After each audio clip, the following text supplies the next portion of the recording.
weekend. He had a bit of a poor start last time out. In race 1, he was very, very quick. So plenty to look forward to here in the sidecars. And of course, you get to see the absolutely crazy angles that some of these guys are pulling. In the last sidecars race of the season, you see mini sidecars. It's a very weird spectacle, but it's fantastic nonetheless. Mick Williams, of course, going from pole position. Mark Parker starts alongside him. John and Oscar from P3. It's the M's pairing in P4, the Keats pairing in P5, and the Green Street in P6. Vince Bailey starts from P7, and our two new teams for this weekend is Chris in P8 and David Harley going from P9. Yeah, this is going to be a really good one to watch. And like you say, it's wonderful that we've had Chris Impey and David Harley coming down just to the final round. They've built this chassis and they want to give it a go. And in fact, I can't speak for David Harley, but we've been told by John Keats and team that Chris Impey, this weekend, or yesterday, in fact, was the first time they've even ever run this sidecar on a circuit. So, yeah, it's great to see that they are here. And hopefully, they've been getting up there in a few of the races with, a few good positions, and hopefully they can really enjoy it, and maybe they can come back for the full championship next year. That's what you'd love to see. Oh, it certainly would be. Of course, we always want to see the biggest grid we can possibly get away with here at Fab, because it adds to the excitement and it adds to the racing. And, well, with the sidecar group forever growing, it is great to see. And, the sidecar, it's a very interesting group. They're all very tight-knit. They're all really good mates off track.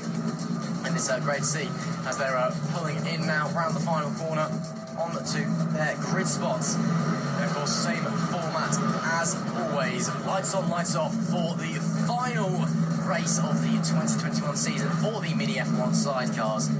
And it's up. And it will be lights on, lights off, and we're away. And it's another poor start for John Oscar. Oh! They've been hit.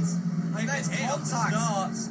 Oh, no. They got it running again. They're still right in front of our commentary booth on the side. They've got it going just about, and I think they got clipped a little bit there as they were just stood stationary on the starting grid. But of course, it's Nick Williams that got away well at the front there, and that is John Keats on your screen just going through now into the big left-hander. Now that is straight away Tracy Greenwood on the M.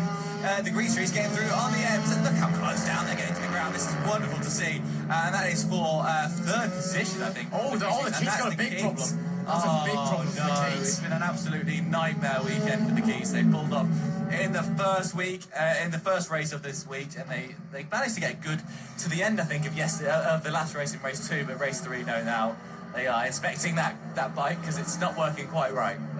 Yeah, that is definitely. Oh, that's a chain. That is that they've just pulled out the back there. That's pretty broken. Shame for them. Again, John Oscar, really poor start. I think I actually contact this time round.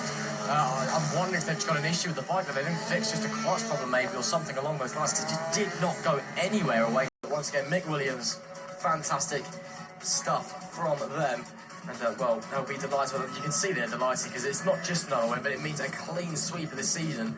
Absolutely unprecedented in a Fab Racing. It's just awesome stuff.